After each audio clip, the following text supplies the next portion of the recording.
This is Trophy Dark, the Plantation, Part 1. Why don't we go ahead and introduce ourselves? I'll start. When I call on you, please say your name, your pronouns, and anything else you'd like for us to know. I will start. My name is Jason. I use he, him. I am the co-publisher of Trophy Dark, along with its creator, Jesse Ross. And I'm happy to report that as of today, the books are in Kentucky, so that's exciting. And so hopefully they'll be shipped out soon. At least that's the last thing I heard. So we'll see how it all goes. Let's go to Mike. Hi, Mike Martins, he, him, and writer, creator of fine Trophy Dark products, rooted in trophy products like Sunken is my own, and then also did the book design for Butter Princess. Whoa, maybe we should kick over to Brian. Let's, Brian. Alrighty, I'm Brian. I use he or they as pronouns, and I wrote Butter Princess, which Mike designed. Fantastic. And finally, Sarah. Hello, I am Sarah, and I am just an avid player of all things roleplay, and I use she, hers, but they is also fine. All right, fantastic. Thank you. Let's go ahead and do CATS. CATS is an acronym that stands for concept, aim, tone, and subject matter. I like to do this in order to establish some basic expectations for what's going to be happening for this week and next week. So the concept of Trophy Dark is a horror fantasy game with an emphasis on the horror. It is about a group of doomed treasure hunters going into a place that does not want them there. They are going to plunder it of its valuables in order to finance some very expensive drive that they each have. By the end of the scenario, the characters are either dead or drastically changed in some way. This game embraces a sort of an ethos that we call at Trophy HQ, the play to lose ethos. And so the idea is try to keep your characters alive, but once you realize that they are going to have their spiraling end, lean into it and give us the best story that you can.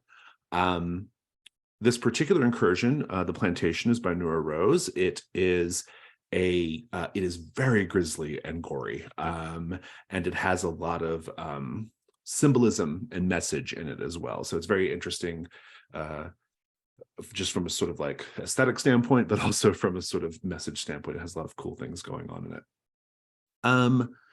In terms of the aim, we are going to make characters, then introduce them, and then I will introduce the incursion and we'll start playing. We shall get through rings 1 and 2 today, and we'll wrap up next week with rings 3, 4, and 5. The tone of the game is dark, and this particular incursion is like really like high-pitched operatic horror. I mean, it's grindhouse horror, so lean into that and you'll be good to go. Subject matter, let's take a deep breath. Actually, no, this one's not too bad. Well, it's got all the good stuff. There's just not a lot of them. Body horror. Cannibalism, graphic violence, harm to animals, and starvation are all things that can come up in this game.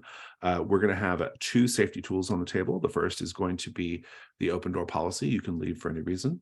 The second is going to be the X card. You can, if something happens in the game that makes you uncomfortable in an unfun way, just say X card or type it in the chat, and then I will change whatever needs to be changed. I might ask what is being X'd out, but I won't ask why is it being X'd out. We'll have a kind of half-third safety tool in roaming lines and veils. Roaming lines and veils are just like, if we just step on a landmine that we weren't ready for, we can just line it out right then, and then from then on, we'll do it. So does anyone have any questions about CATS? Okay, and that either CATS the acronym or just CATS, because cats are great. I do like the roaming lines and veils. That's a new add-on to me. That's nice. I like to do the roaming lines and veils for the things that are particularly gory, where it's hard to line things out. So there's some incursions and adventures where it's just hard. So yeah, I was playing something recently where a child got lost at the fair, and somebody's like, "That's my first memory," and it was horrific. I'm like, "Oh, hang on, we need to stop." Let's line that. Roaming lines and veils. Well, we talked about it. Like, what do you want to do? And Yeah. roaming lines and veils would have worked well for that. That's good. Cool. All right. Well, then why don't we go ahead and make characters? So we're going to pause the recording here. Okay, let's go ahead and introduce these characters. Let's go in the reverse order of the sheet. So we'll start with Brian and Elphys. Alrighty. I'll be playing Elphys. She is her occupation is an ox. Kind of a person who's gained strength in recent times and finding herself willing to sort of break the, how do you say that? Break the binds, break the bounds, bonds, break the bonds, whatever. Formerly an escaped cultist and drive to establish an estate in the Lavasti countryside with rituals of wail to produce a disorienting sound and parse to divine the meaning of any word, writing, or sound. Fantastic. Thank you so much. Let's go to Sarah and Alina. Sarah, you are muted. Hello. Alina is, she is a medium, which gives her skills in spirits, vigilance, and willpower. She has a background as a Banish dancer, which also gives her grace. Her drive is to commission a glorious statue of her deity, and her rituals blur, allow her to touch any creature and making their details and boundaries hard to determine, and channel to allow a spirit to act through you. Fantastic. Thank you so much. And finally, let's go to Mike and Orlin. Yeah, Orlin is a lockpick. He is the lured innocent or a lured innocent. And I think that the concept here is that he didn't even want to be here. He got looped in by his betrothed to come on this, and his betrothed has died before we have even reached the plantation. And so Orlin's drive is to give my betrothed the present that they crave. And I don't know exactly what that means, but I think it's going to be weird and twisted because that person is already dead. I'm excited. I love it. Okay, great. So let's talk about a couple of gameplay things before we continue. So the first thing that you need to know, the three of you don't need to know, but people watching the video should know that this is a collaborative storytelling game. I'm going to be running an incursion, which is a pretty linear structure that Trophy Dark uses. But it's just the sort of skeleton of the story. A lot of the meat and the blood of the story gets added to the skeleton from the gameplay that we all do together. And so everyone is responsible for telling the story here. And there are different ways that the game invites you as players into the process of creating the story together. The most straightforward way, which will happen a lot, is me just simply asking you a question about your character or about the situation. And, you know, if you know the answer, great. If you don't, think on it for a bit. Sometimes the easiest answer is the best answer. If you're kind of stuck on what to say, always go back to your drive. Your drives are a great touchstone for everything to do with your character because these characters are basically one and done, right? So the drive is an essential thing. And so the more you can kind of go back to that, the better. The more mechanically intricate way that this happens is through the risk roll. Now, there's one particular part of the risk roll called the Devil's Bargain, which is salient here. And that is where if you're doing something risky, and in order to build up your die pool, you can accept a bargain from another player, a fictional no matter what. And if you do accept it, you get your bonus dice, but whatever is offered has to happen. And so I like an example. Classic example, say. Let's say that,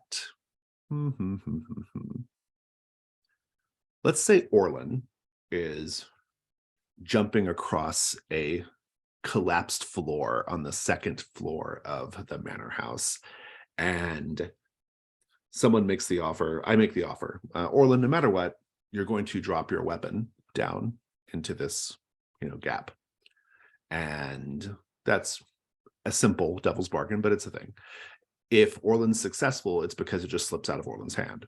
If Orlin is not successful, it's because Orlin also falls down into the gap, right? So no matter what, the sword fell down into the gap. Sarah, of course, will offer something much more interesting than that. And Sarah says, no matter what, your betrothed is on the other side of the gap, right? What does that mean? I don't know. It's something that's just been introduced into the story, but we're going to have fun with it. And that's how this game goes, right? Now, when you're thinking of devil's bargains to offer, think about the moment, what makes sense in the moment, of course. But if you want to go a little deeper, look at the character who's doing the risk roll, look at their drives. That's the best way to sort of inform what you might offer. So that's just a little note about the gameplay. Oh, one more note too. This game gets really PvP. This group in particular gets pretty PvP at times, and I don't expect any less this session. And that's going to happen. And when it does, it's really fun. So just lean into it. Don't try to avoid it. Just do some treacherous shit. See what happens. That's the fun of the game. And so, with all that said, are there any questions about anything so far? Okay. Then I will go ahead and introduce the incursion, and then we'll take a little break before we do ring one. The theme of the plantation is hunger. Deep within that blighted land which the vengeful wood has reclaimed lies the abandoned manses and forgotten manors of wealthy landowners and foppish nobles.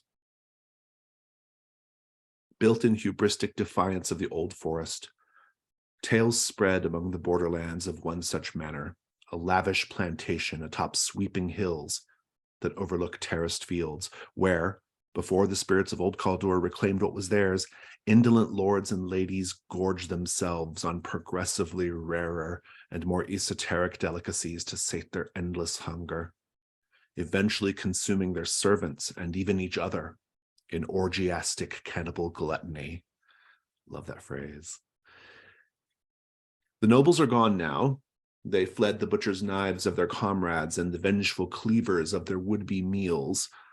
Only the accumulated wealth of all the region's nobility remains, hidden away under peeling floorboards and in dusty cellars, just waiting for an enterprising treasure hunter hungry enough to find it. Let's take a 5-minute break.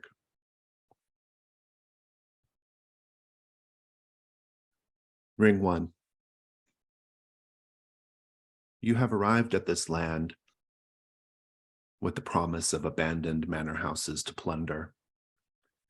And most of the manor houses you've found so far have been dilapidated to the point of inaccessibility, just collapsed, crumbled, wet structures. But you see one in the distance that looks more promising, still mostly standing. It is a hot day. The sun is very high in the sky. Every now and then you get this smell in your nose of cooking meat, like when someone's having a barbecue and you can kind of smell it, 3 houses down, sort of that smell. But then just underneath it, the smell of rotting plants left to die in a field. The smell of shit.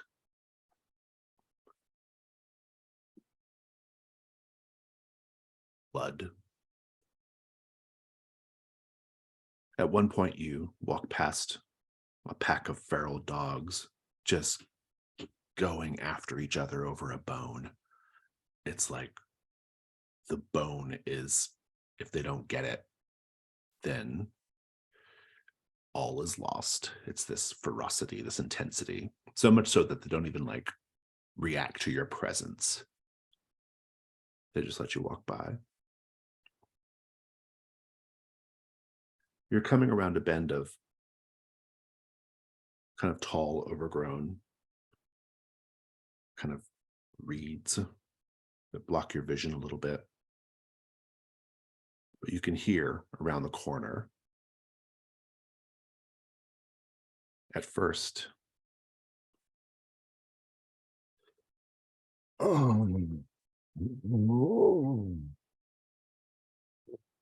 The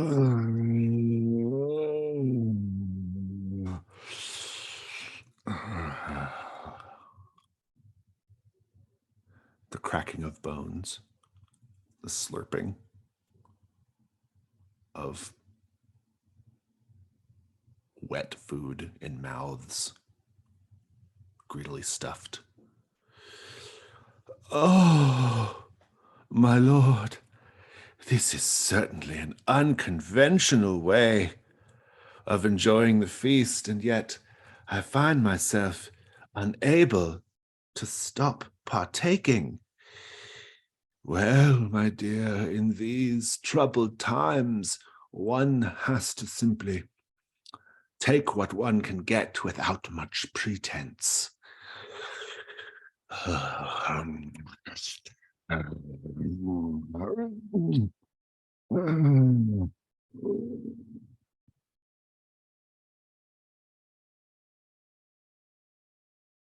not going to make you roll ruin yet, but I am going to ask, Orlin, what do you do?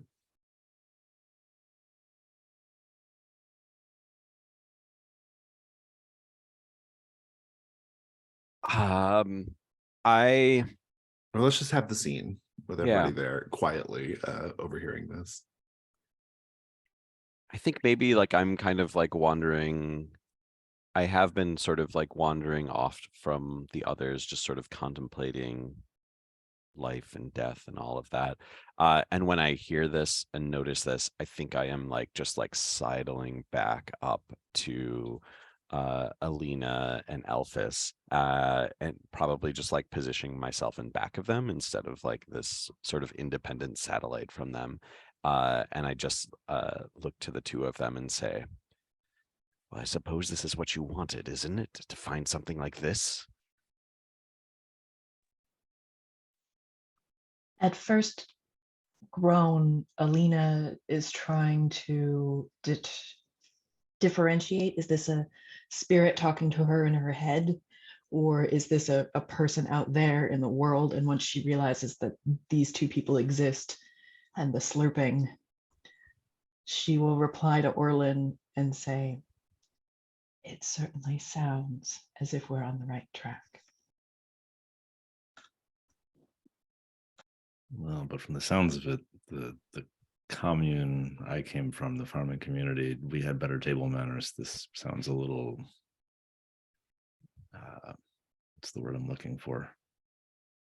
A little beneath the spirit of my people. Oh, my lord, I think I've lost my ruby ring in the creature's entrails. Whatever am I to do? Well, you just have to put your hands in, dear. There's no need to be shy now. And then you just hear a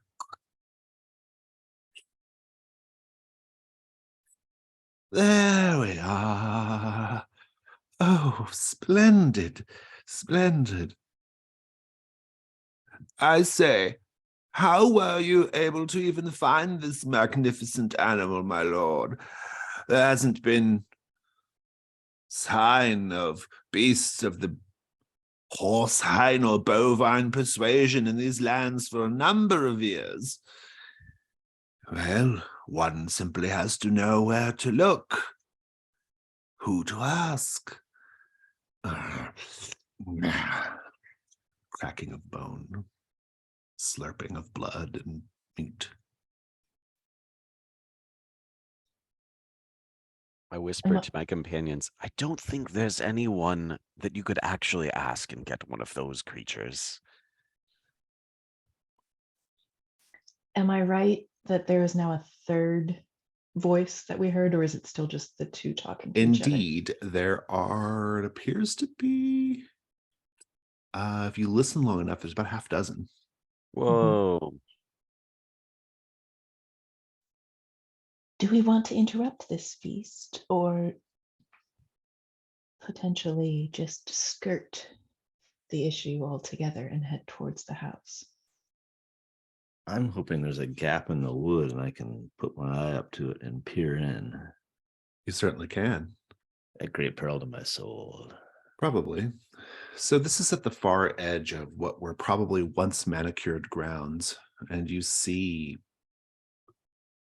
a party of very time-worn noblemen and noblewomen, garbed in shredded, gore-encrusted, mud-smeared finery. They are hunched over the bloated, fly-shrouded corpse of a massive pig. They're stuffing handfuls of raw meat, viscera, and entrails into their mouths full of rotting teeth, heedless of blood and other effluvium that spatters their painted faces and powdered wigs. But perhaps most importantly, their necks, wrists, and waists are bedecked with jewelry of gold and precious stones, and their pockets and undershirts are stuffed to spilling with coins and gems. Make a ruin roll since you're peeking, Elvis. Absolutely. You got a Oh, 1. How do you one. feel taking a look at this scene? Is it the side of the treasure that makes you ignore the gruesomeness? That's an interesting question. No, there's sort of the aspiration of, yes, I want those ruby rings because they can pay for that estate that I want. But more that the farm life that I came from, we've seen animals slaughtered. We know that corpses decay. The rotting finery is a shame. Like, they should have taken better care of their garments. Clearly, they should, if they're noble people, they should aspire to better than this. Look at me. Why, 3 months ago, I could barely stand to touch food without using a silver fork, and now here I am sucking marrow straight from the bone. So I'm curious, is this outward shack fragile enough that with my skill in destruction, I could yank out a supporting timber and collapse? So they're just at a table out in the open air. Oh no, I'm sorry, I missed it. Yeah, they're just out in the open air, and it's just outbuilding. and they just have a table laid out, and you're barely concealed by just some tall brush. Okay, basically. I'm hiding behind some shrubbery. Yeah. Nothing to collapse. Alina, what do you do?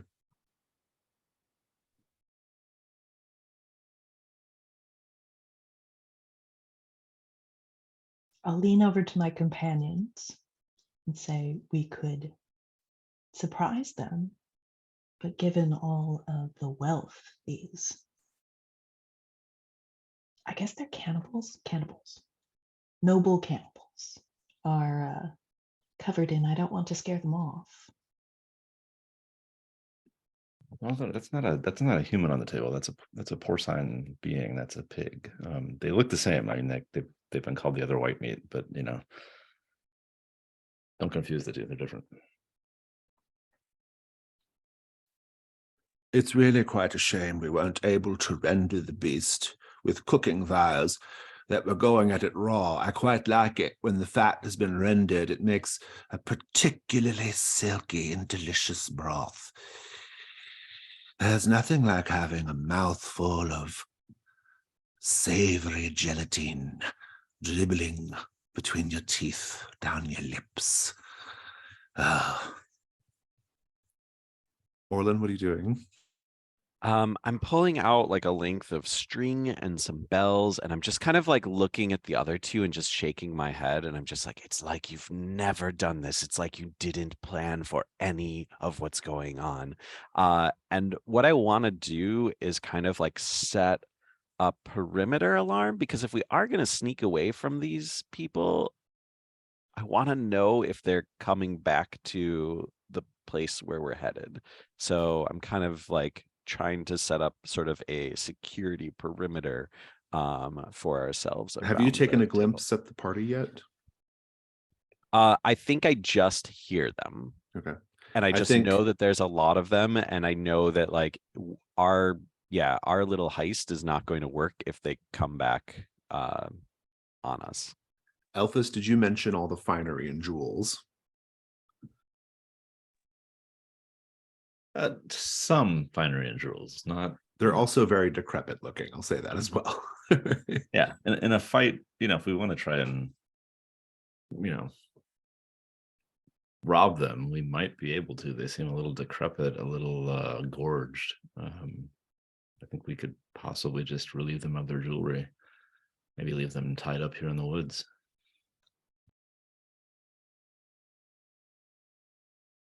I think that's probably for the best. We don't want them following. If we do need time to seek the treasure in the manor house, we don't want them running around. I kind of Alina will. Oh, Alina kind will of just. huff and take a peek Mhm. at what they've got. If you As both do take I. a, you see everything as I've described. Make ruin rolls, but importantly, you see that they are. It looks like they just jammed all their good stuff in their pockets and ran, basically. So.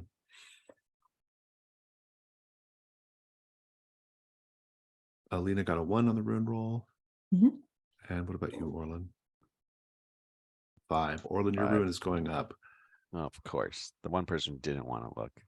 How does it make you feel to look upon these horrors? I mean, we left the body of my betrothed back quite a ways, and looking at them, like I'm just imagining my betrothed as them, and it's kind of like disgusting because of that it's sort of like, oh, like that's what their corpse is starting to look like, and like making that association of like these are almost like, not saying that they are the living dead, but like that's the association that I'm kind of making here. And it's just, yeah, sort of disgusting, and thinking about something that I loved in that way is very disturbing. What was your betrothed's favorite cut of meat? I think the especially like in a pig would be like the cheek. You will see the cheeks of this particular pig, shiny with pink, plump with fat. Your betrothed would have loved to have tasted such meat. I think one of the noble women, perhaps overhearing you, perhaps just on instinct, she turns, her powdered face smeared with blood, and she just gives you a little.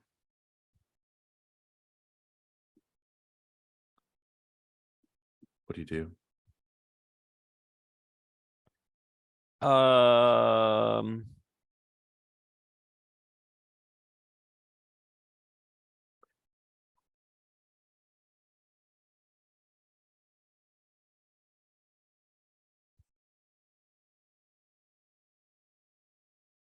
I probably just like instinctively like walk towards her. She says, "My lord," to their apparent host. "It looks like we have another guest." And he turns, kind of hunkered over, a bit of entrail hanging from his mouth. And he says, Oh, welcome. Welcome. There's certainly room and food enough for everyone, friend. Please join us.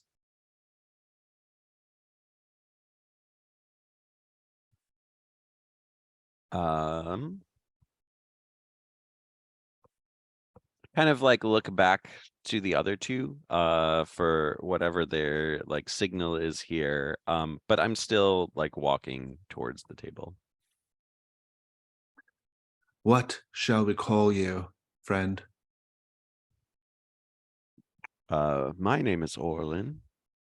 Orlin. What a striking name. I used to know Orlin in my youth, a rather lovely young lad who ran my father's stables. You might say that we sort of bandied about together in our younger days. He was a delightful young man. I suppose you're not him, are you? I don't suppose so. I've never worked in a stable. Yes, well, I don't recommend it. Terrible smelling things, stables, he says as he like shoves some more meat into his mouth. Oh, you can never get the odor of wet hay and horse out of your nose. Oh, it takes incredible amounts of perfume to cover it up. Let me So, interject with a noise here. do what? Let me interject with a noise. Please do. To have the ritual of wail Okay. produce a disorienting sound. And I think what I want to do here is almost like a ventriloquist thing. Produce a little bit farther afield the sound of like the most delicious elk walking past bellowing that you've ever heard, with the hopes that this might open up a distraction for somebody who's, say, has lock picking skills and presumed other thieving skills to pickpockets. Oh, good. I like it. Yeah, that's good. Yeah, let's do a risk roll. Everyone, what could go wrong here? Everyone but Brian.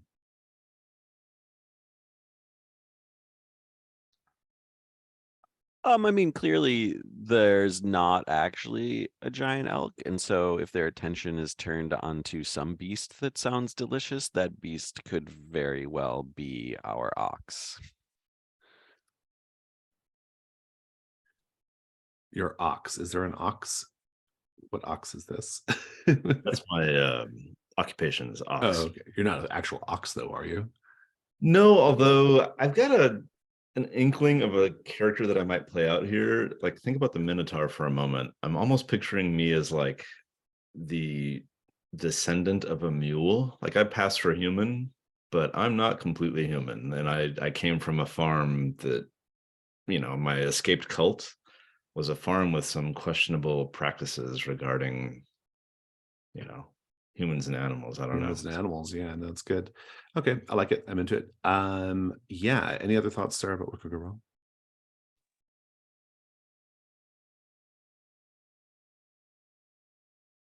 That potentially that whale attracts more people from the manor to our location. Yeah. I don't think I have anything to add, so we'll just get to dice. Do you have a relevant skill here? Deception, I think, is probably good. And Devil's Bargains. Who has an offer? I'm going to say that no matter what, you learn somehow that one of these nobles has a deed to some land in the Lavasti countryside. On their person, or sort of esoterically, or do we know? I'll deliver the information however I'm going to deliver it. But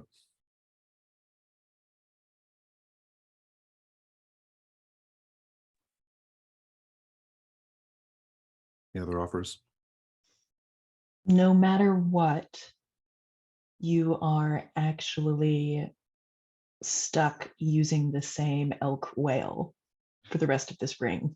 If you do choose to use that ritual again, it can only be an elk because you're just somehow stuck in the memory.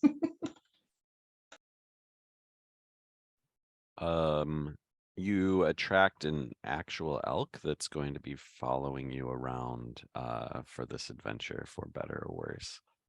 Goddamn mating season. Do you want to choose? Do you want to accept one of those? I was about to decline it, but the idea of being sort of pursued by an amorous elk is ridiculous. And let's see what happens. So I'll take the pursued by an elk. You get 2 light dice, and you have to do a dark die because of the ritual. So go ahead and roll 2 light, 1 dark.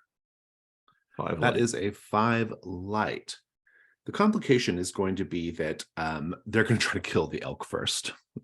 So if you're okay with that, then we'll let it go. Otherwise, you can add dark die and try for a 6. This elk that I've attracted? Yeah. I'm okay with that. Yeah. Okay.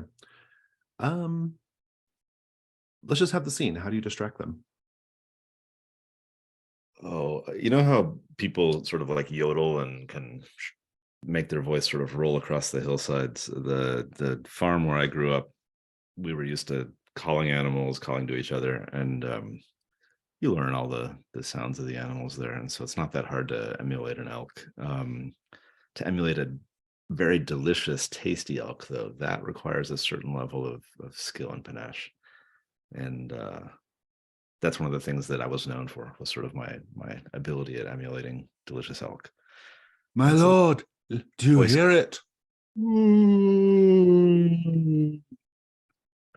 Sounds like I hear some sort of magnificent ungulate somewhere in the countryside.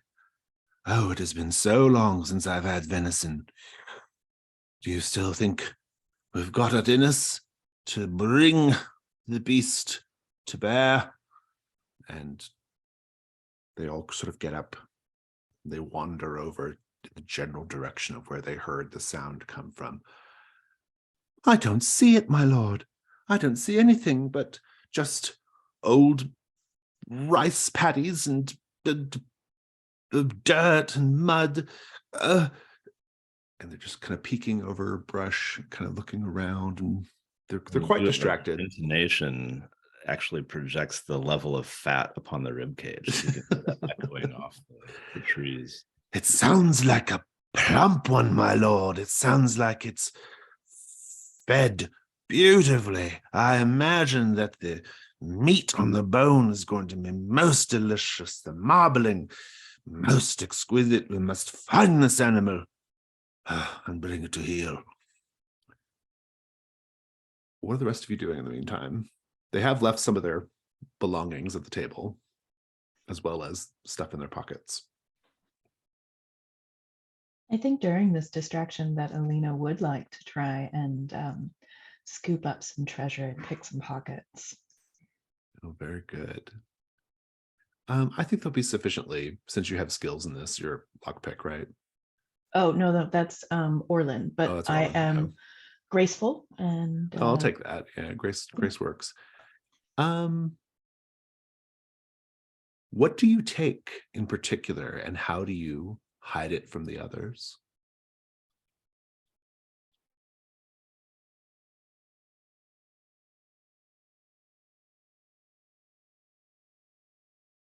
I think specifically she's looking for bangles and bracelets and such that she can, being a slight of frame compared to perhaps the gluttonous wrists of these nobles, I might be able to shimmy them up onto my arm and cover them with my sleeve.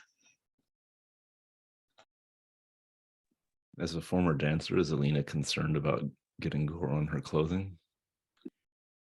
And no, Alina, her patron saint is Saint Vita, and she is a sister of agony, and there are plenty of blood rituals. And actually, as she slides those bangles up the arm, provided I'm successful, you can actually see rings of cuts and slices on both of her arms. It's part of her worship. Orlin, what do you take from the nobles?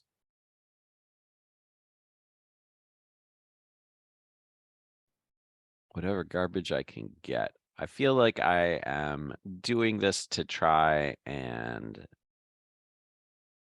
just like appease my partner's desire for treasure. I don't know exactly what they want and what's going to like satisfy their appetites, but yeah, I think that I am just sort of like prowling around, and as the nobles hunt for people, I'm just kind of slipping things off of their person, basically whatever I can get, any jewels and baubles that are maybe dripping out of their pockets. Your condition that you acquired is that you crave cheek meat.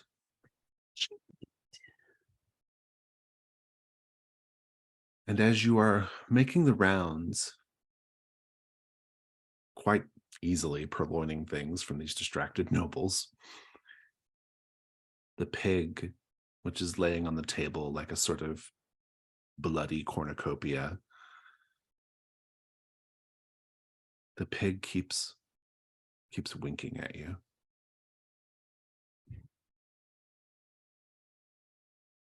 as you walk by, and kind of has a little smile on its mouth that thickens and emphasizes the cheek meat.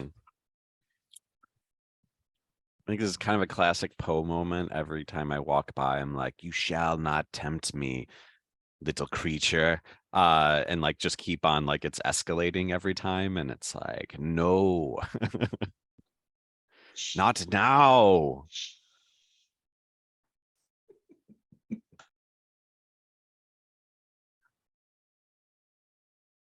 Elphys, do you take anything from the nobles? Oh. Yeah, there's a almost forgotten on the table, quite a glorious emerald ring, but there's still a finger within it, and for some reason that doesn't bother me that much.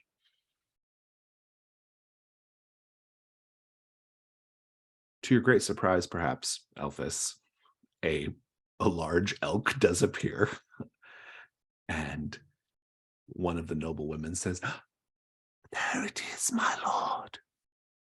I have rarely seen a beast so magnificent. Oh, such regalness, such majesty. I want it inside of me so badly. Fear not, for we shall have it, my lady. My saber is still sharp. My wrist is still quick. My mercy is still absent. You shall be feasting on the beast before the sun sets." And he does have a saber. And they're all kind of skulking now, quietly, towards the elk, which doesn't seem to be aware of them. What are you all doing in the meantime?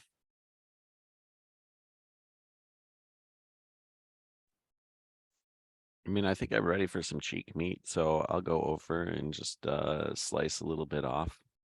And I'm just kind of like perched on the table, I think, maybe even like sitting on top of the thing as I carve that away and just like watching the festivities here. I think Alina sees the opportunity to perhaps even thieve a little more treasure, like pick off one of the nobles that's towards the back of the stalking herd, so to speak, and see if I can't grab somebody and thieve some things out of their pockets. Yeah, if you just want to grab someone, you can do that. I don't need a roll or anything. A noble man or a noble woman? A woman, just because I am slight of frame and I would like to see if I can't pin her to the ground and cover her mouth. You can. You have your hand on her mouth, and she's starting to like lick your palm. My little brother used to do that too. Shh, now this will be over in a moment. I'll just start rifling through her pockets. She manages to wrench her mouth free, and she says, "In truth, I didn't really have the stomach to hurt that animal. You've spared me. I have something of a delicate disposition." Alina might lean down and whisper in her ear, "You certainly look to have delicate features. Now shh, stay still. I will pick off every bit of wealth she has." She says, "I'm so sorry. I'm so sorry for what we did. We had no choice, you see. We were so hungry. We were so hungry." Saint Vita says, "There's no healing without pain." I believe that. Can you give me this pain? Can you show me the pain so that I may begin to heal? She grabs a ritual dagger and slices just above her collarbone, ripping what is left of the, I imagine, foul-smelling lace that is attached to her shoulder. And just enough to, it's like a paper cut. It's too sharp, it's too quick. And then it begins to throb. She's like, oh, yes. Oh, yes, yes. I see what you mean. The pain flows through me like water in a vessel, and it flows out like water from my body. And all that's left behind is so much strength and love. You have given me this gift. The saint welcomes everyone. There is suffering enough for all. And as Orlin is biting into the cheeks of the swine, she kisses your cheek, Alina, leaving a bloody, smeared mark on your mouth. Take me with you.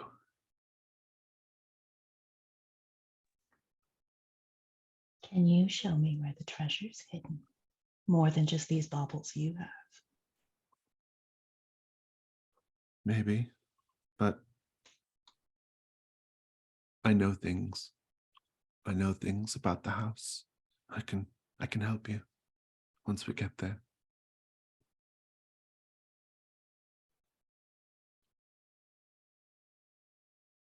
Good. Well, quietly now, while they're all distracted. Follow me. Make another rune roll, Alina.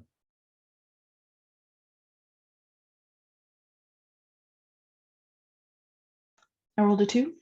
2. And your current rune is 3. Okay. Yeah, so Alina and this woman come out of the tall hedge. Elphys, Orlin, are you going to do anything about the stalking party on the elk?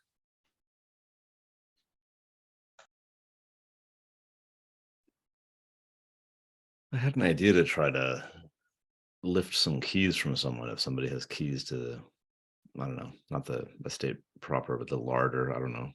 I don't think I see anything in particular hanging out of pocket, but I think the most pressing thing is the elk right now. They are going to get their hands on it.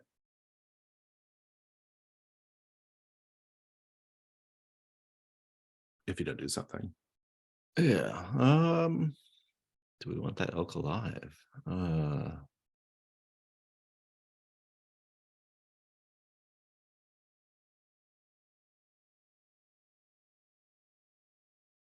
They left behind a table with a half-eaten, half-rotted pig carcass, right?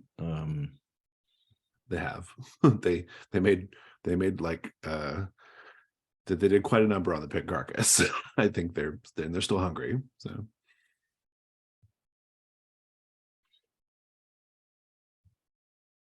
I suppose I'll press myself in here, sort of verbally, saying, you know, behind. I'm coming from behind them, of course, saying, "Hang on, you. I have more experience in the hunting of elk. This is a complete bluff, but there's a change in the flavor when you hunt an animal based on fear, and they taste much more succulent if you bait them to you willingly. And so you should return to the table and make proper offerings to bring the elk forth." they look at each other for a bit. And one of the lords says, Yes, I have heard this before, madam. I believe you're right. We shall return to the table, and we shall lure the creature to us. And I'm assuming some of these people are older than us, at least in appearance. Hard to tell. They're so decrepit. All right. And what does the elk lord crave? the sacrifice of the most decrepit among you. Kind of try to fade into the distance. Well, I suppose that sounds right. We shall discuss the matter. Come. And they return to the table. One of the ladies says to you, Orlin, "Oh, I like the cheek meat too. It's my favorite cut. I'm a little jealous that you were able to get to it first." To the early bird go the worms, as they say. Tee-hee. They all begin to kind of sit down, seemingly unconcerned about your company. And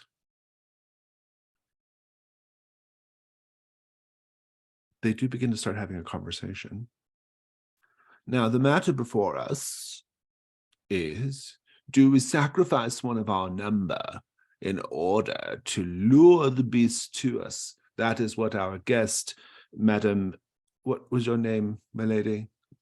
Orlin. I'm just walking away. Oh, so you're not there. Where did she not go? me, sorry. Where did she go?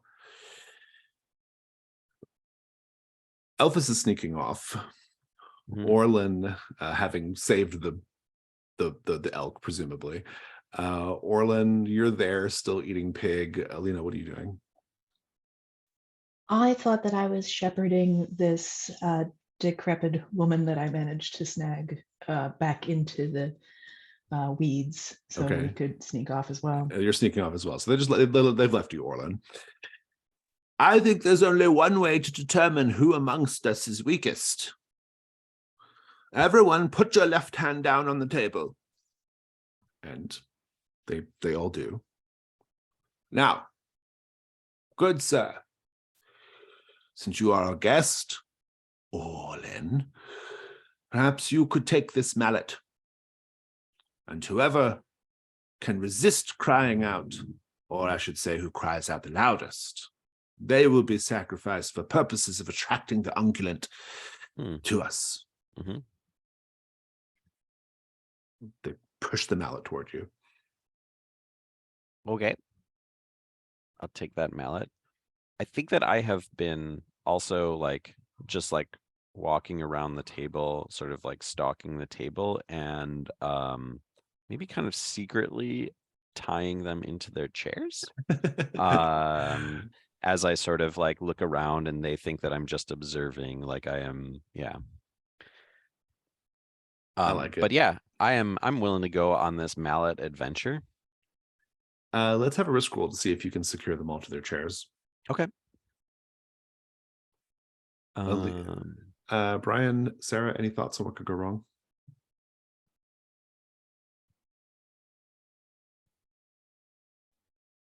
They're also determined to not be sacrificed, that you have to go around the table several times before anyone makes a noise. In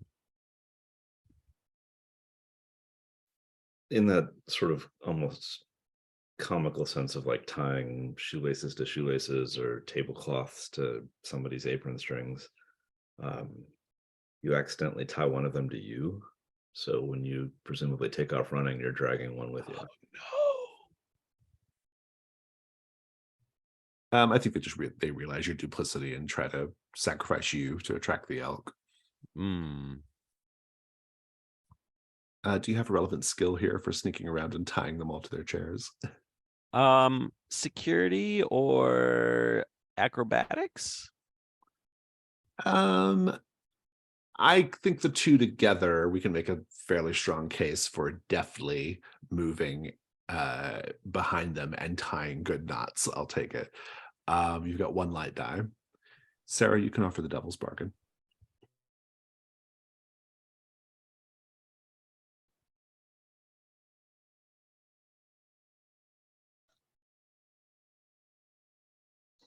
No matter what, going forward, the sound of snapping, popping cartilage and sinew is going to remind you of your betrothed.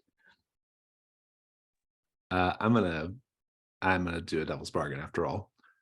No matter what, before you leave this scene, you have to eat one of their cheeks.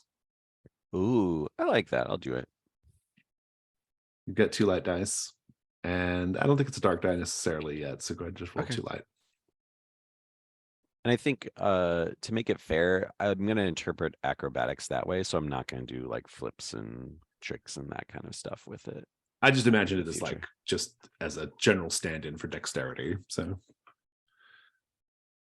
Yeah, I think I'm going to re-roll here. It was a 1 and a 2. So yeah, that won't do. I will add that dark die and see what happens. 5 light. That's not too bad.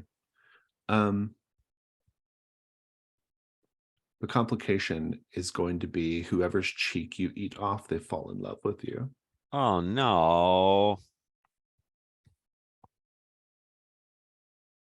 You can add dark die, of course, to avoid the emotional entanglement of the cheek feasting. I'll deal with it. Last time I added a dark die and re-rolled on this situation, it ended up really bad. So I'll pass. Go ahead and describe how you managed to safely secure everyone to the table or chairs. Yeah, so I've already been like stalking around and doing this and just kind of like setting the sort of like loose knots. And then I'm gonna go around in this, I don't know if it's the second or third or fourth round of the table. I've got the mallet in my hand. And this is when I can get in closer so I can sort of like tighten and secure the knot as I'm with one hand, as the other hand is going to go through the mallet exercise with them.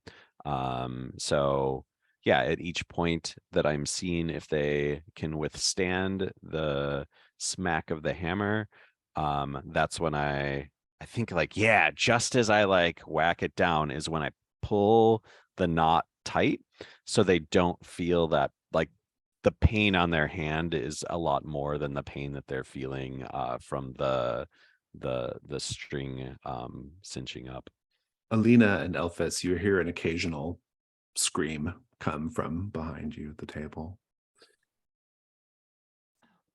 Shoot, I thought he was right behind us.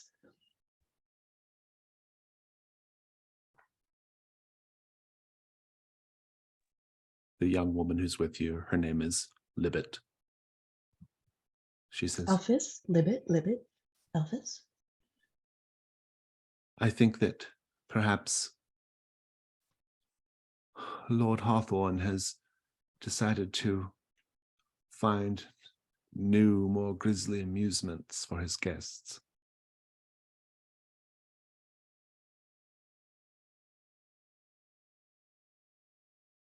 Elphys, should we go back and see if Orlin is following us, or if At a he's somehow been glance, ensnared? No. At a glance, you can see Orlin's got it under control as Orlin is smashing the hands of the various nobles with mallets. I'd like for you both to roll ruin if you're looking at this. All right. I'll roll ruin. My thing is we're proceeding forward. If you don't turn back, you don't have to. But Alina,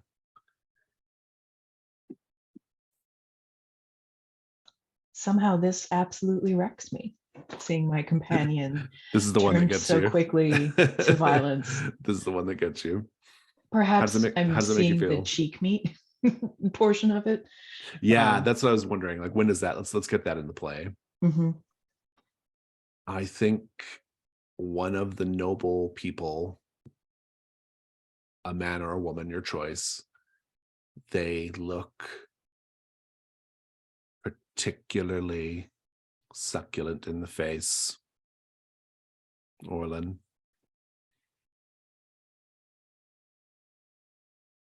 I think it's a man. I think he's a little rotund as well. So maybe I even think like here, piggy type of thing. Yeah.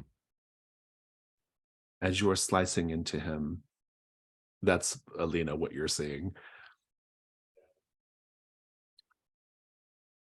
He has no particular reaction, except as you put the meat in your mouth, he says, Oh, I feel like no one has ever really understood me like you do.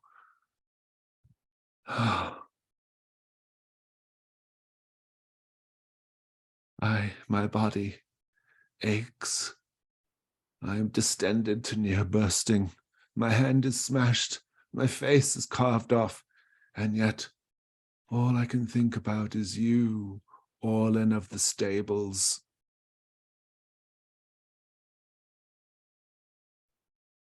Upon seeing this, Lena takes the knife and slices across her forearm and mutters tiny prayers to her saint for strength.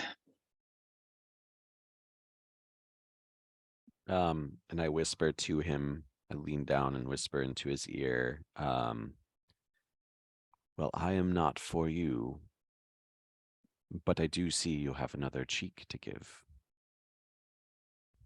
We'll just fade from there. And I'm willing to take a point at ruin just for my traveling companion choices that were perhaps not well thought through. It's up to you. If you turn back and look, you do, but if not, you're fine. I don't know. Alina's shredding her forearm. Orland's chewing on. Oh, that's somebody's- true. That is happening. Yeah, that's a good point. Yeah. Yeah, it might. I think it all probably adds up, right? Very good. Fast forwarding a bit, you managed to go a little further past these nobles, having lifted quite a bit of jewelry and treasure. Actually, it's not a bad score so far. Getting closer to the manor house.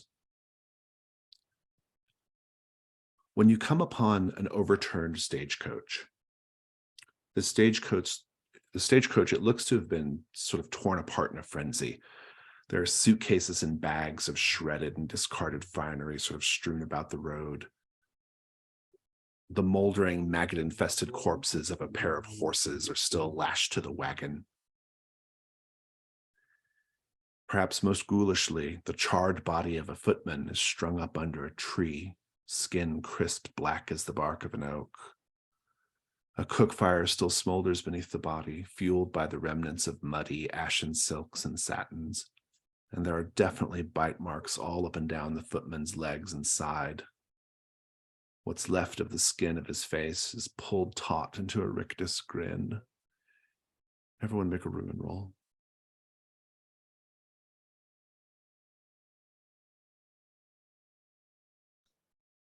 Apparently, this is just fine with Alina. She got a 2. Orland's got a 3, Elf's got 2. Everyone kind of is keeping it together here. I suppose probably what you all just engaged in was more horrifying than this, even somehow. Nevertheless, you're first to arrive, Elphys. What do you do? I'm trying to make it nonchalant, almost unnoticeable. I'm gonna, with a little knife, slash the harnesses on these deceased horses. You can. It's a personal thing.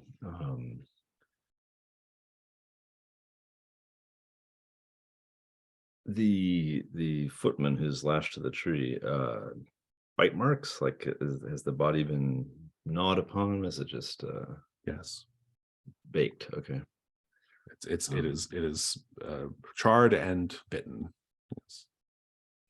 Are there marks showing, like, are they in servitude to a particular house, the house we're heading to? Anything like no? I mean, it's unclear at this point. Yeah. Right. I do have a question for you, though. Yeah. What desperation and hunger have you suffered in the past? What was the nature of it?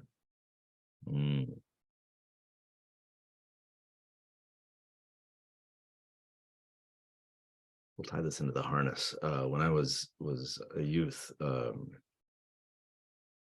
working on the farm where I essentially grew up within this cult, one of the chores was to wear kind of a yoke and pull like carts full of water from the river up to the house where we all lived. And you're tiny, your legs aren't built up yet. You get these horrible sores from the chafing of the yoke, and you just get hungry like you're an adolescent. You would eat the grass on the ground.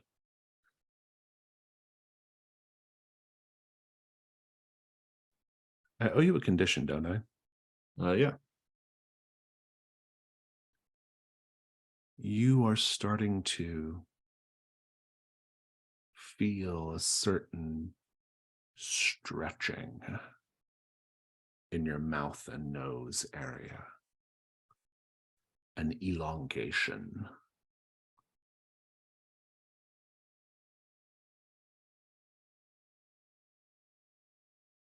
It's almost as if your jaw and your teeth are pressing forward.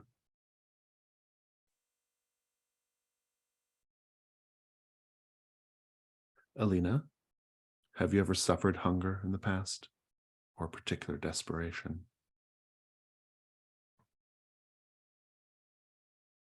I started dancing when I was very, very young. And by the time I was 10 or 12, I barely ate at all, as I really longed to become part of the dance company that was put together by the Lord in my particular area. And I inflicted this hunger on myself.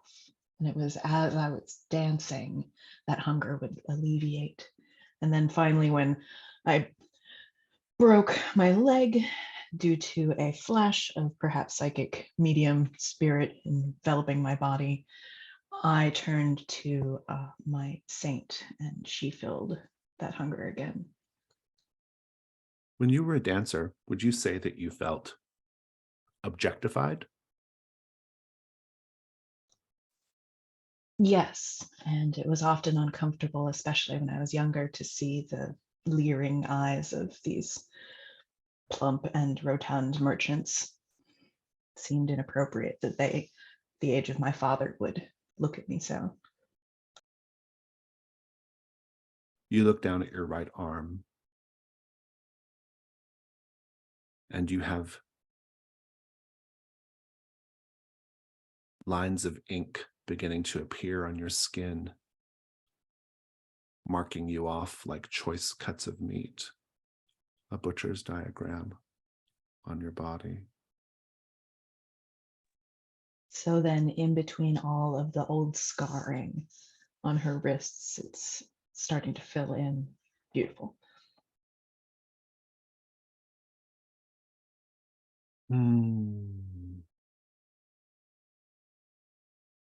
Orlin,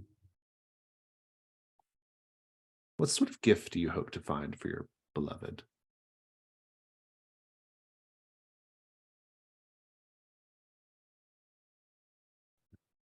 This is a tough question. Um, It can change, of course, but just as you're yeah, thinking about it in character, what do you hope to find?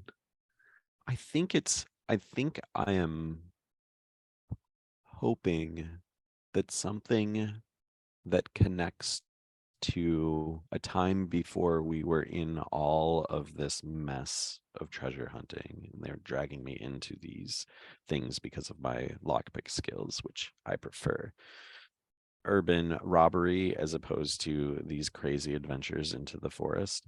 Um, I I think that it's almost like I envision it as like a time machine in a way, where it's like if I could just give this to the corpse of my betrothed back miles and miles away from where we are now, like we can sort of rewind to a time before we got into this whole mess.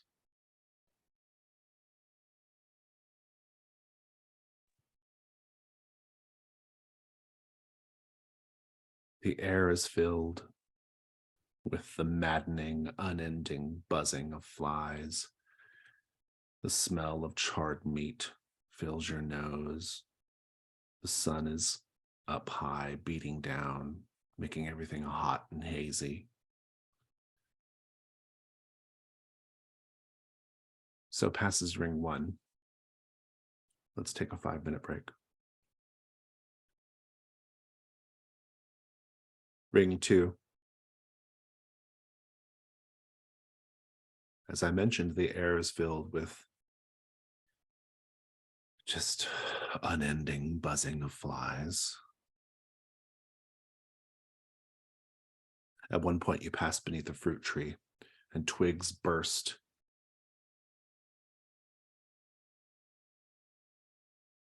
causing the fruit to fall to your feet and splatter on the ground. But then the tree itself, the branches and twigs begin to burst, spraying you with a fine mist of blood.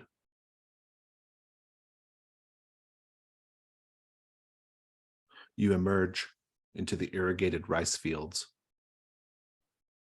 that stand between you and the plantation's manor house. Tall, neck-high stalks of golden yellow jut out like spears from brackish, knee-deep waters. Overhead, the sky is ashen, and the air is thick with smoke that billows up from scattered fires throughout the fields. Everything smells of ash and charcoal. The faint coppery taste of blood is in your mouth. You are descending into the rice fields. The increasing cinders and smoke, not to mention the stalks of rice themselves, make navigating the space very hard.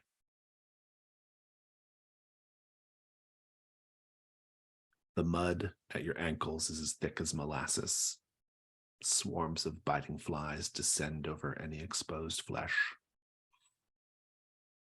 And the temperature is hellish despite what is now a grayish atmosphere.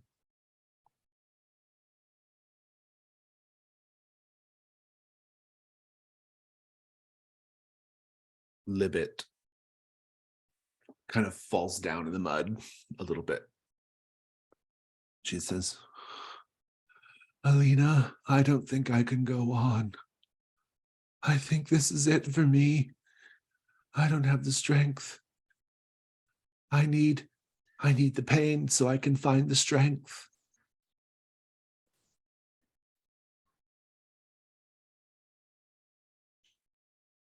Alina will look back at her kind of like squelched into the mud, hands and knees, and say, "Why don't you tell me something about the house? And then I'll give you the relief you seek."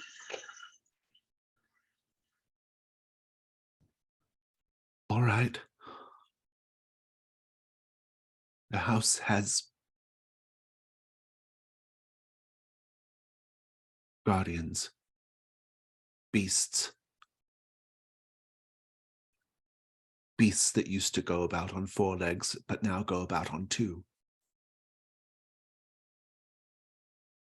They hate us.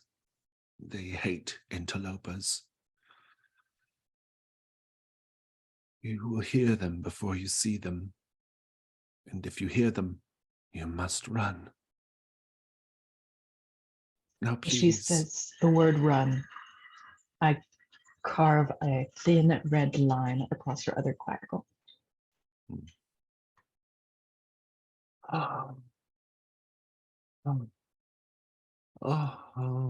Yes. And help her to her feet. Yes.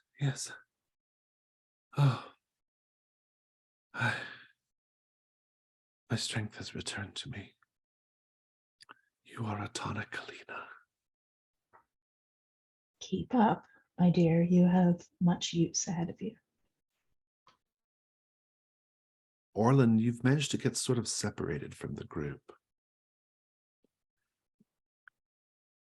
Perhaps weighed down by this mud. What is weighing you down, literally or figuratively, right now? And why can't you simply discard it? When my betrothed died, we stripped them of their belongings, and so I've got sort of a I don't know what the right name is, but like a small chest that has all of that in it. Very interesting. Elphys, you two have gone ahead. You've been ahead of everybody this whole time, at least by a few paces, but now more as Orlin gets stuck in the sucking mud as Alina deals with her new charge. You press forward.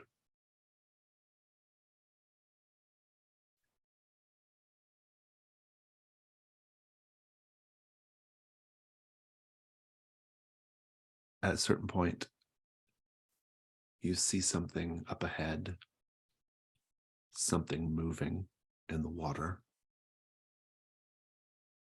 It's just a splash at first, but it's the sort of splash that seems like it purposely stopped when it thought you were looking at it, having gone suddenly quiet. What do you do? You want to pursue it? Like try to flank it a little bit, like feint away a touch to come at it from a different direction and sneak up on it and see what's making that noise. Yeah, let's do a risk roll. Sarah, Mike, what could go wrong here?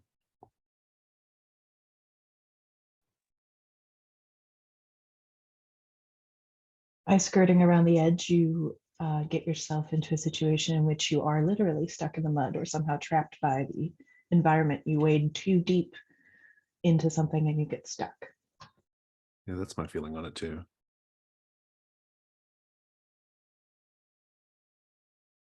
Let's talk about Yeah. dice, unless Mike has something to offer. I was just, going to amp it up a little bit, but I think Please the do. idea is the same. Okay. It is, you get sucked in neck deep into the mud. Dice, dice, dice. Do you have a relevant skill? Persistence in the sense of stalking. I'll take it. And strength as well probably will help you here, just because you are going through this sort of like mucky water.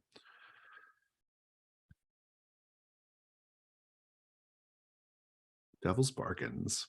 Mike, you can make the offer.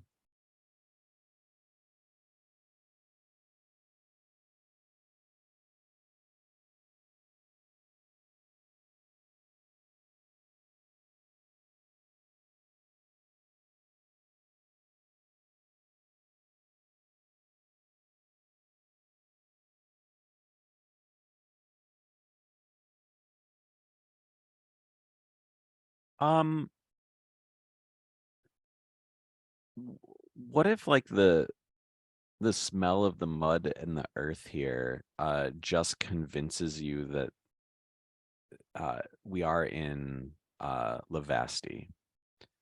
Like this is like you are convinced that this is where you need to establish your estate. My estate. This is the spot. Yeah. I like that. That's great. Yeah, that's really good. I'll take that. You've got 2 light dice. I don't think you need a dark die yet, so go ahead and roll. All right. 6. Hey, there you go. This is You'll be my able- land. You'll be able to get the jump on the creature, or at least see what it is. Go ahead and narrate the moment up until sort of circling around it or getting to it. But also, I'm curious, like how you're feeling about the land right now. Yeah. So I grew up on kind of a more of like a hard bitten land where it was dry, that you never sank into the soil. And that's what I've always heard about Lavasti is it's soft, that there's moisture, that you can grow anything here. You can grow rice. Like, my God, what a great food. And so squishing through the muck, but like trying to be quiet about it, like it's like I'm here, like I found it. I knew it was close. And then I start to think, hang on, this estate's abandoned. Maybe I can just take this estate for my own and like kind of save a lot of time and a lot of money.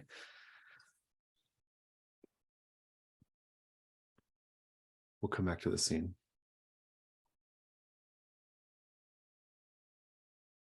Orlin, the mud is getting quite bad.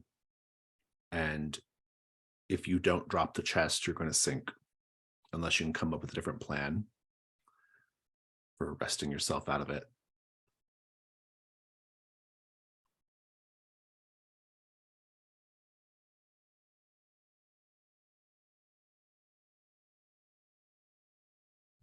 Is that is my pursuer anywhere nearby, or has he The elk? I have the one that's like in love with me. I thought you tied him to a chair and he I can't. did tie him to a chair. Oh shoot! I really destroyed myself on that. Oh no, this is painful. I think I I will. do like the idea of the elk showing up though. Even though that was not you. It was pursuing the party, so it could be you as well.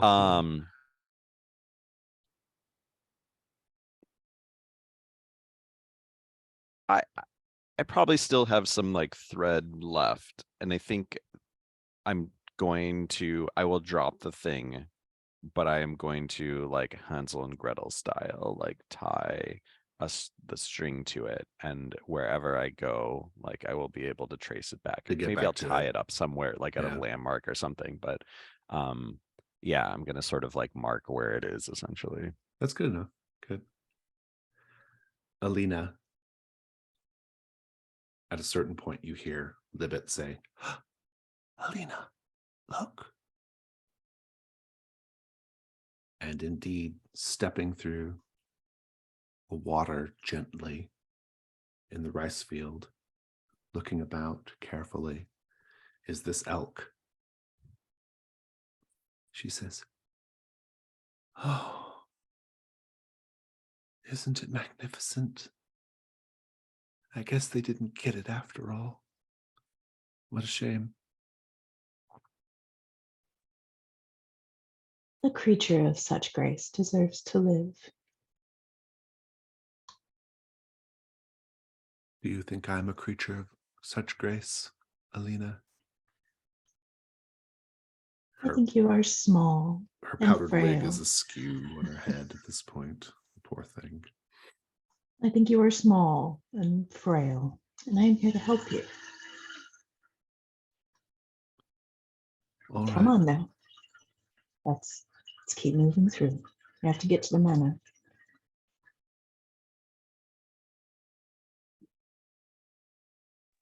Good.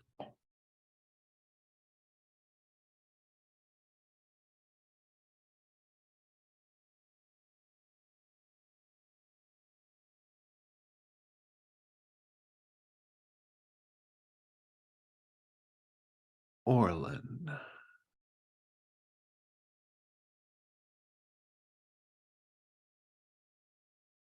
Elphys. Let's start with Elphys. Elphys. There's a person in the muddy water. They rise up out of it. The mud dribbling down their face, just enough to look around. They have a reed that they use to breathe.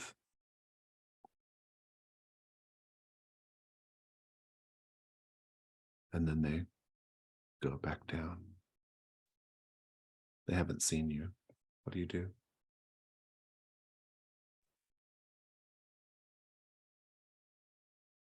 Any markings on the person or reed? I'm kind of looking for an excuse to use the parse ritual here. They were pretty muddy, so I'd say it's probably hard to tell. Are there more of them? Like, is there signs of That's an interesting idea. Yeah. little bubbly holes where other faces have popped up? No, this is the only one.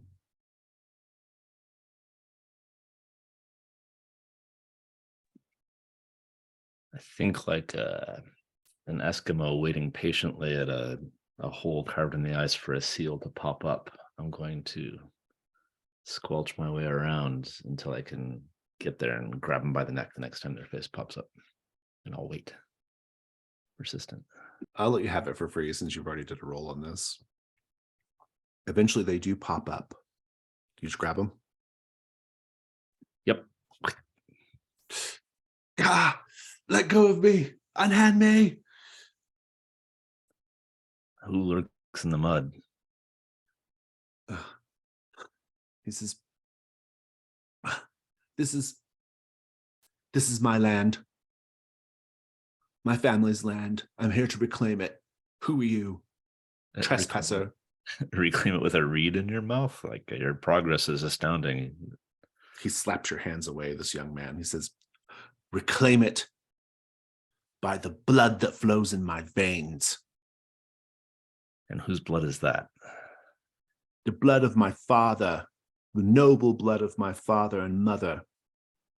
I'm entitled to rule these lands by virtue of my birth. I'm entitled to be here. You are not.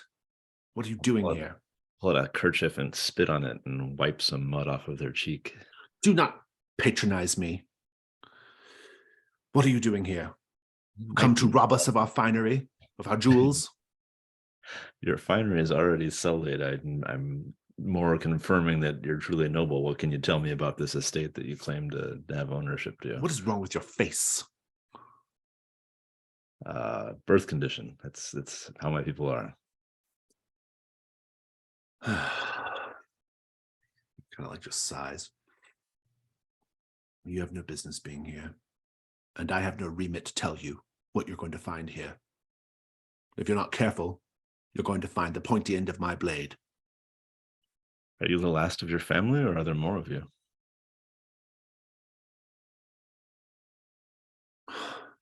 I don't know what happened to the rest of my family.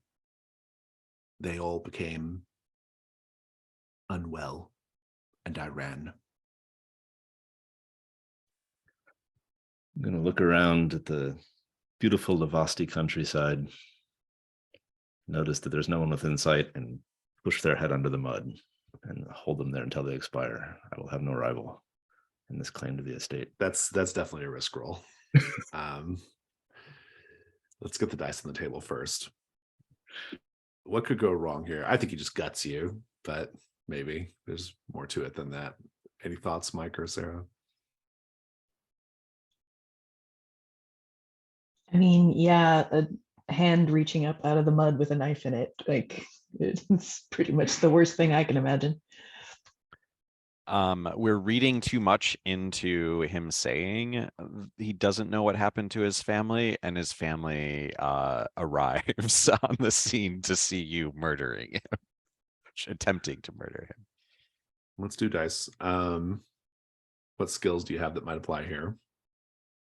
Strength. I'm shoving Strength, his dice into the mud. Yeah, even deception to some degree. Good, you have one light die. Devil's Bargains. Devil's Bargains.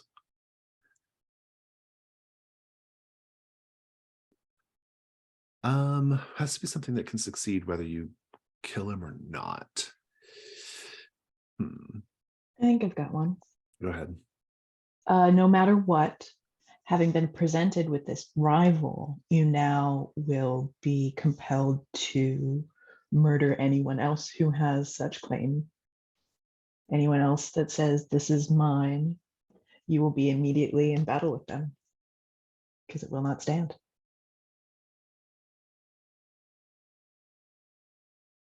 I think no matter what, at some point in the incursion, you're going to see this young man for who he truly is or was. That's vague, I know, but I have an idea. Ooh. Any others, Mike? Mine's a little bit more absurd. I'm thinking that on a hilltop in the distance, there is someone watching who also wants to claim to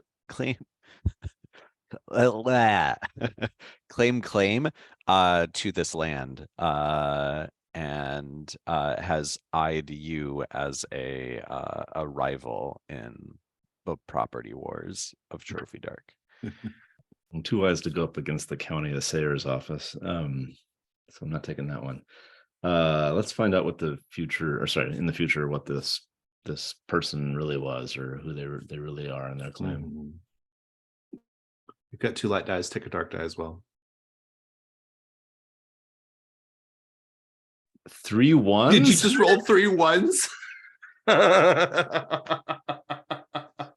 Holy shit. I guess I failed. You did indeed fail, and you can't add a dark die either. Right. I failed as much as one can fail in this game, it turns out. I will give Orlin an opportunity to intervene here as he comes across the scene, as he sees you having a bad end of it. Or Orlin, you could just leave Elphys to her fate.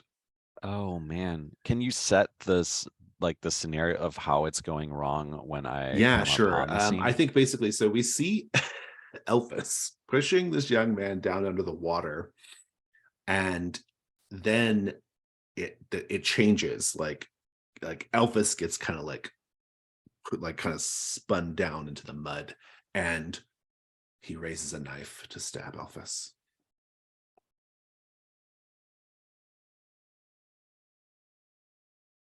I want to help, but I don't know how. Um, I'm trudging through the mud. I see this happening. I'm just gonna yell, "Hey!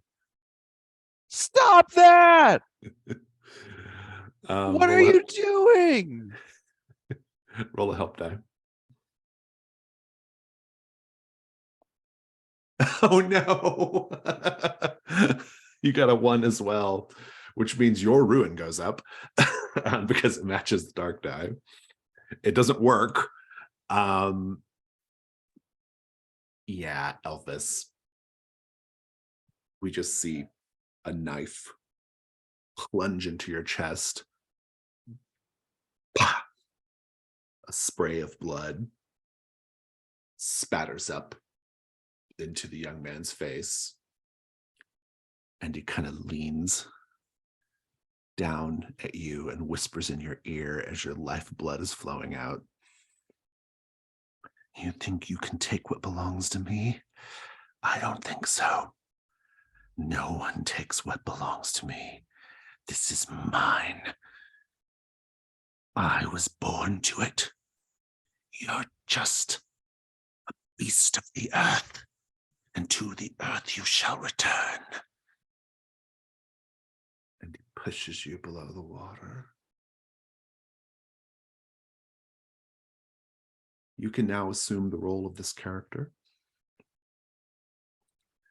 for the remainder of the incursion, if you'd like. It's that or vacuum. I think I'll take the character. Indeed. Be coming up with some character details on the character keeper while we have scenes elsewhere. Are you saying I should make this or? Yeah, I was gonna let you just play this kid. Okay, so make up somebody whose family may or may not truly Yeah, be. yeah. You could like. It sounds like learning what he's really all about is you playing him, so we learn what he's really all about. So be making a character, at least have it made before we get to the next week. You can just kind of play it along for now. Alina, well, Orlin, you saw what happened. That's the thing. And Alina, just to make things really complicated here, Libet sees the young man. What is the young man's name, Brian? Do you have a name yet?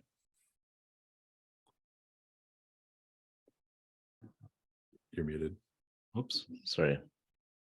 1 second. What randomly came up is too close to Sarah's name. My actual name? Yes, it was Oh, Sarah. yeah, I've seen that. EH. Yep. One of these days, I'll play a dark character based on myself. Case is the name. She says, Case, is that you? Alina, it's Case, my betrothed. He's come back for me. What was the name of the saint again, Alina? Vita. Or Vita. Saint Vita is good. She is great. Through pain, she not only gives us strength, but she gives us gifts. And Libet splashes over to get to you, Case. Orlin, you're all just coming on this scene. You saw Case murder Elphys. What do you do? I'm trudging through mud, right? And water, and I get to the sort of like where it's shallower here, and I'm just like panting for breath, and I'm sweating, and I don't know what happened. I mean, I know what happened, but I don't know why it happened. And so I think like I just like, why? Why would you do that? Case. We're really putting Brian on the spot. Right, hang on. Taking up as I go here. Case, like, emerges from the muck and pulls out a cloth that looks muddy, but from it polishes an apple to the level that like just glistens that it shouldn't, and takes a little bite out of this rather small apple and says, "These are my lands. My family grew up here. These shall remain my lands no matter what happens." Yes, they shall, and we shall clean them up. We shall grow crops again. We shall have horses and pigs and cows, and we're going to have the most wonderful summer parties, and you're all invited, Libet says. Would anyone else like an apple? I'll take an apple. I'm not going to eat it. I'm sorry. I must have missed something. Hello, Case. Have you seen our companion? Orlin, what's going on here? Companion? No. Just no, nobody. Oh, Alina, think about it. We have a little church here on Case's family has a little church here on the land. We can reconsecrate it to Saint Vita. Wouldn't that be wonderful? Yes, dear. Yes. Alina's at a loss for words. At this point, I think I would fall back onto the spirits that guide me through this world, and I might channel one to give me advice, kind of like yes, no, where do we go from here advice, and kind of divine what has happened or where we should be going. The answer is clear enough. Look, just over there, Case. There it is, the road that leads up to the house. That shall get us there quick time. As she sloshes over, slosh, slosh, slosh. Hang on a moment. Why are you going to my house? And she turns and she says, Case, beloved, we were to be married before all of these troubles. Of course you remember that, don't you? We are simply picking up where fate cruelly intervened. Yes, that's true, but let's speak for a moment in private. All right. Make plans. What sort of private rendezvous do you prefer, Case? Just over here. I should mention that her teeth are like rotting. She's blood, mud. Wig is just completely hanging off at this point. She's no beauty. Absolutely shredded finery. I'm more just trying to bait her around the corner of another patch of rice paddy to dispatch another rival here. Kill her too. Alina, what do you I know very little about my once character they right walk now, over, except I think this is my land, and I've already yeah. killed one person. I think with the two of you going off on your own, I think Alina and Orlin need to have the scene here. So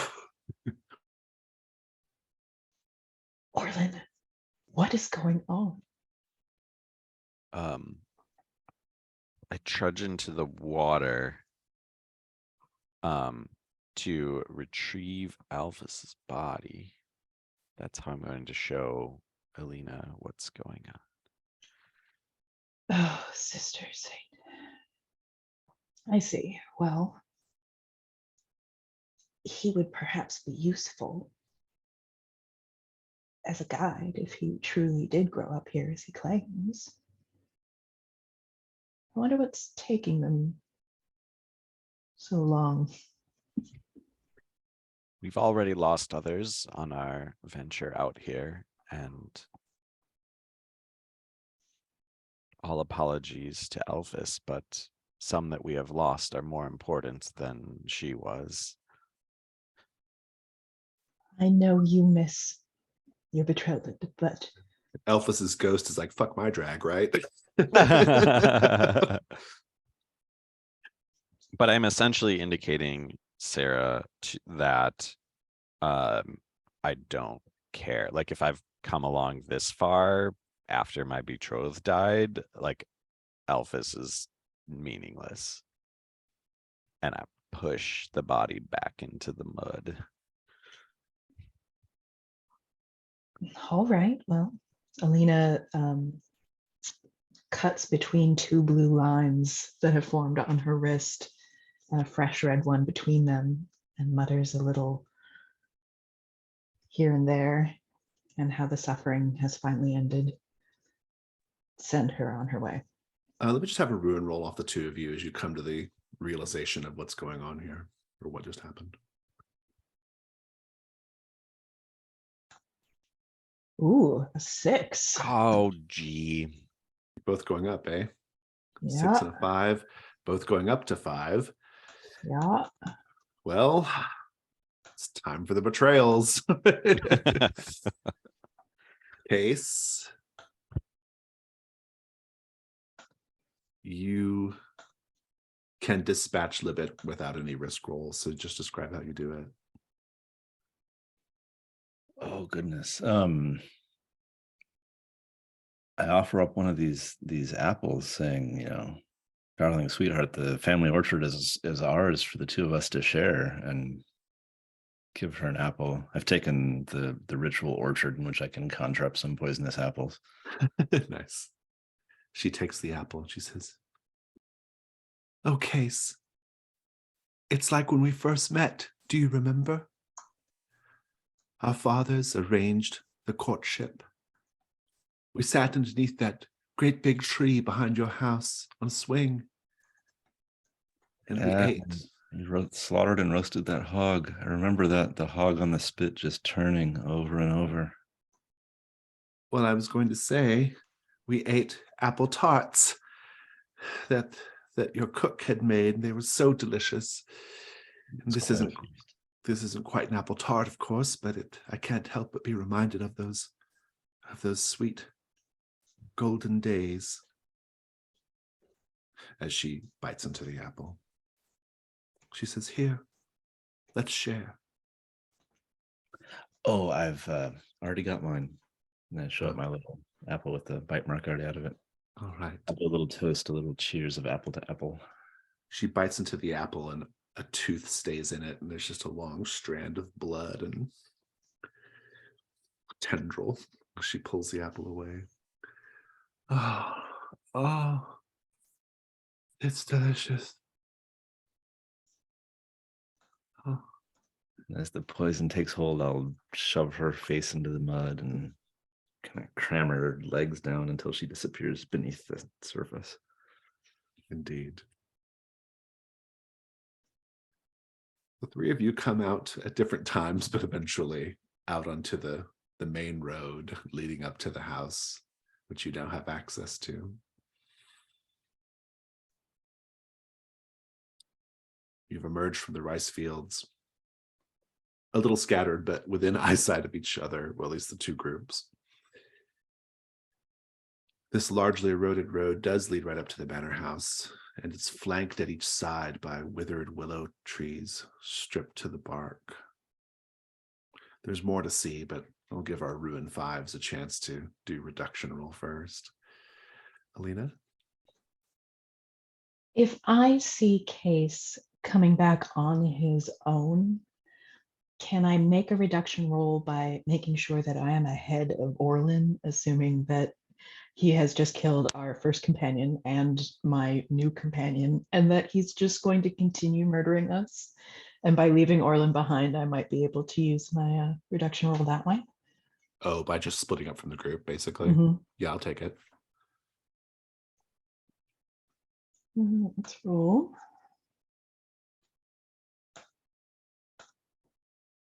You got a 3. A 3. Okay, so your ruin goes down, and no one thinks there's anything unusual about that behavior. Orlin, what about you?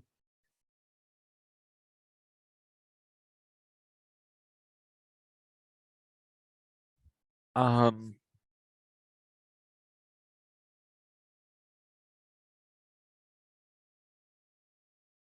is there?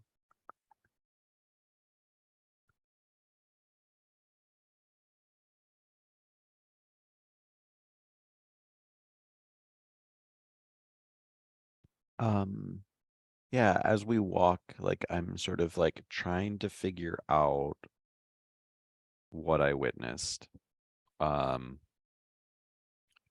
but I think that there's this like lingering feeling of like maybe some blame that's assigned to Elphys and Alina for the death of my betrothed, and perhaps Elphys got what was coming to her um based on that.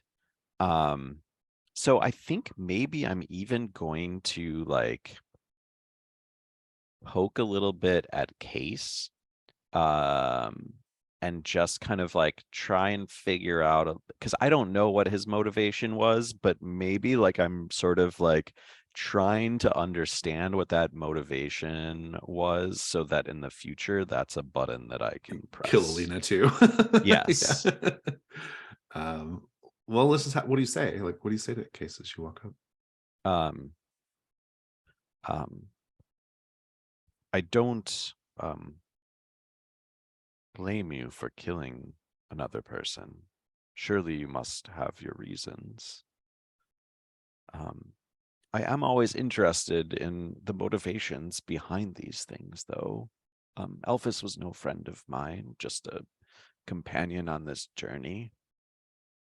What did she do to warrant such treatment?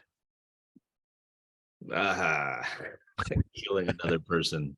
It's your first time on a plantation, isn't it? Uh, it is. I am more of a city lad, as it were. Life on a plantation comes and goes quickly. You know, certain people are destined by birth, one might say, to survive beyond others. Don't look at it. It's not murder. It's more a use of resources. How do you recognize such a thing of when you are destined above another? I'll hold my knife, which has a little family crest etched into it, and say, well, kind of as I wipe the mud off of the knife, you can see the signs here and there. Mm. Oh, I understand. Alina talks much of her family and its strong destiny as well. I understand. We've had this discussion many times um, of how one can feel like everything should be theirs. That's enough to trigger the roll. And probably trigger Case as well. Let's see what you got. A 2. Your ruin goes down in case you don't have any reason to think that Orland's lying to you.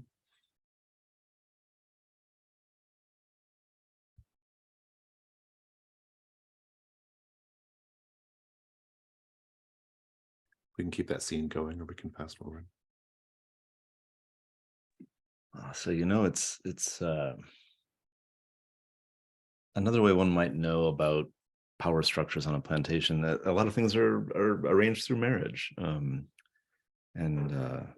family customs. You meet someone, you find a reason to, become engaged to them, and that gives you this potential for future wealth and future stability. Oh, that reminds me then. Where is your companion? Alina, come over here. Have you seen your companion, that woman that was following you around? I think I'm trying to trigger both of them now. Alina, you can ignore or just not hear Orland as you walk ahead. Indeed, as you all make your way down this road, going up to the manor house, flanked on each side of the road are withered willow trees stripped to the bark. The trunk of each tree has been charred by flames, and almost every other tree has a corpse tied or nailed to it. Like the footman's corpse from earlier, these bodies have all been gnawed upon. Unlike that of the footman, these corpses appear to have been flayed first, and the teeth and hair have all been removed. Everyone make a ruin roll. Final ruin roll for today.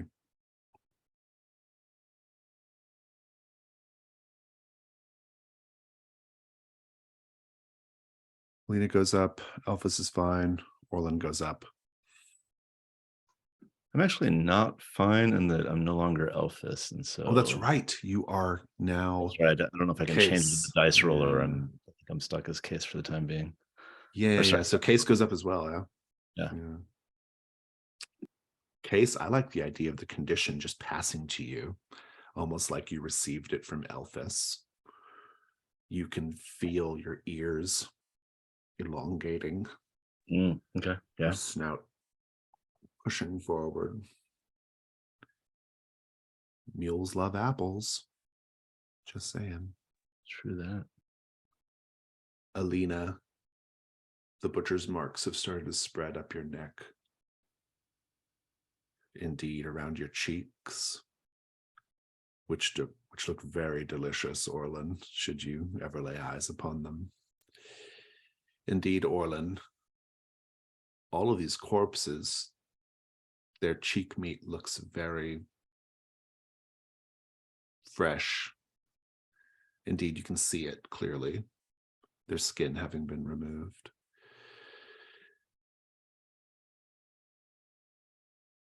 You are all walking down the road.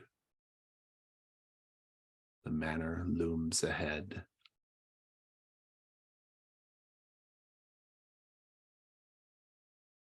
Somewhere in the distance, you hear the pained screams of animals being dragged to the butcher's block. Animals, and maybe human animals.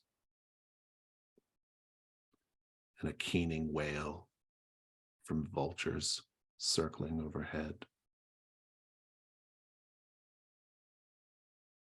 So passes ring 2. And that'll conclude our session for today as well. Let's go ahead and go to stars and wishes. That is our debrief technique. Stars are things you enjoyed about the session, either some role play that you witnessed, something about the incursion, something I did, something about the game itself. Wishes are things that you hope to see in the story next time. Whoever wants to go first, take it away.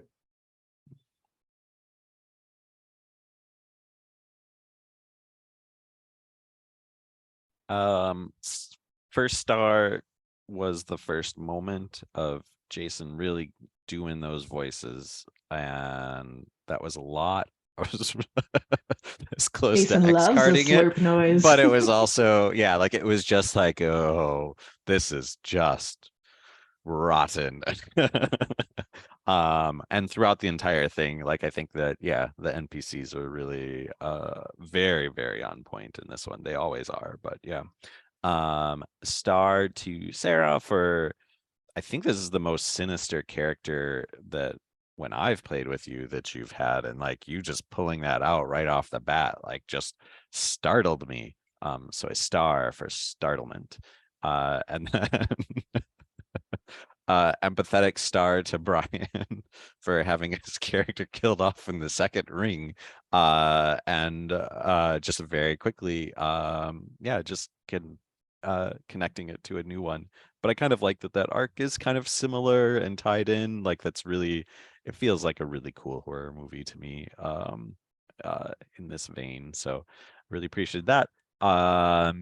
Yeah, wishes are just for, I don't know, escalation. How far can we push these terrible characters, and can it be any worse than this week?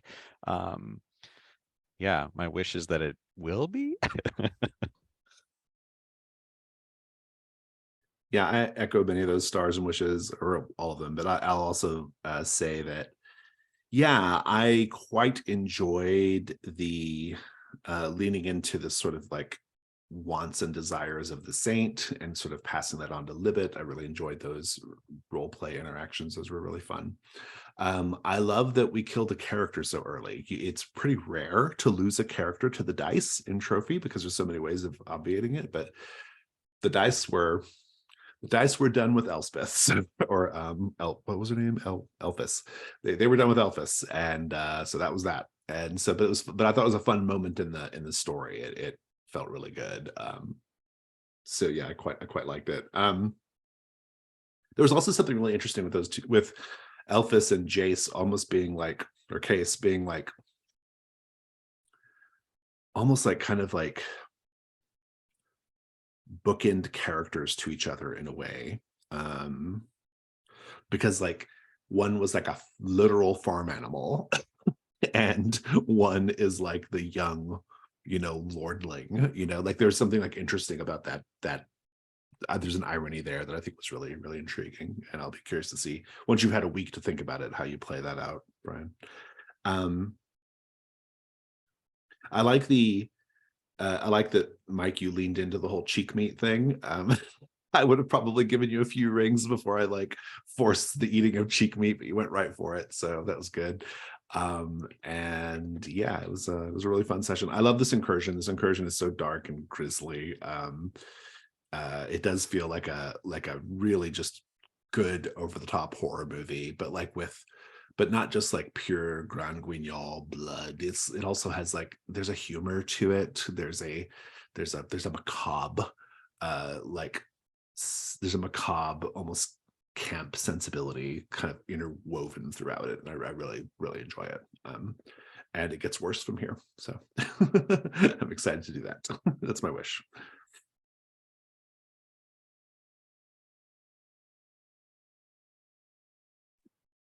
All right. As a prompt for a player to say, what was your betrothed's favorite cut of meat, and then run from there, like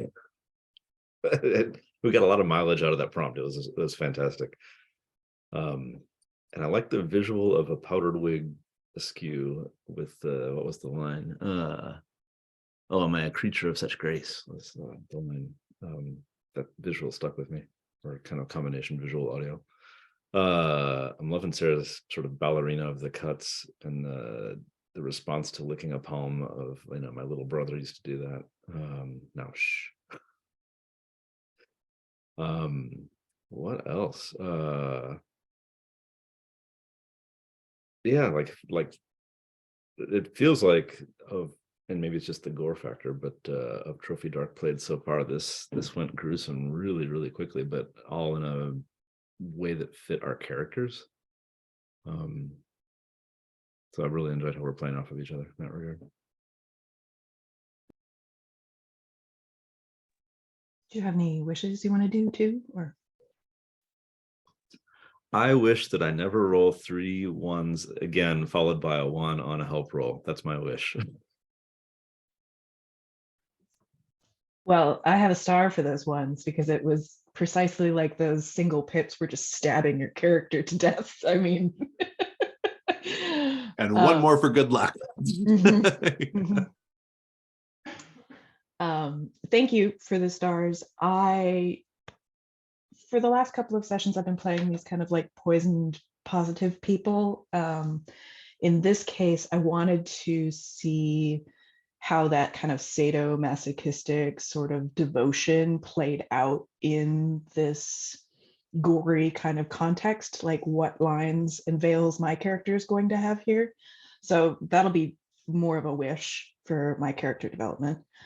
I guess I'm going backwards. I'll do more wishes as Case now becomes involved in this story. I'm interested to see if Brian can lean into the fact that maybe this kid ran away from a bunch of cannibals that was his family and then is now coming back for a birthright.